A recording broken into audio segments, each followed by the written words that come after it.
ఈ రైతులకు ప్లాస్టిక్ గురించి తెలియజేద్దాం. ఇట్లా అది ఒక విషయం చెప్తారా నేను.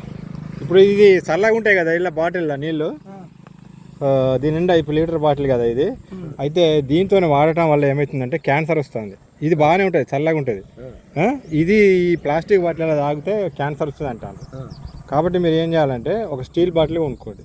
సార్ మాకు ఫ్రీగా దొరుకుతాయి, మళ్ళీ స్టీల్ బాటిల్కి 100 రూపాయలు పెట్టి ఏడా కొనాలనుకుంటారు కదా.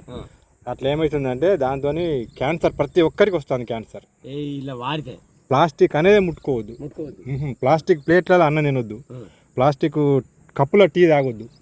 ఎవరు తాగినా కూడా అది నెంబర్ 1 వెనకటి నుంచి వాడింది అదే. వెరీ గుడ్, వెరీ గుడ్, చాలా మంచిది. నీవు కూడా ఇది మారవండి. ఎంత మీకు 100 రూపాయలు పెద్ద లెక్క కాదు. ఇప్పుడు క్యాన్సర్ బీమార్ అయితే ఏంది వెనకట అంటే పేషెంట్ బాగుపడి బయటికి పోతున్నప్పుడు గింత అయ్యిన ఆయన అనేది. ఇప్పుడు అట్లా కాదు. 1,00,000 రూపాయలు ఇస్తే 50,000 పెడతావా, అడ్వాన్స్ పెట్టిన తర్వాతనే దవాఖానలకు అడుగుపెట్టు, లేకపోతే లేదు. అది మాత్రం మీరు స్టీల్ బాటిల్ కొనుక్కోండి 100 రూపాయలు. మంచిది.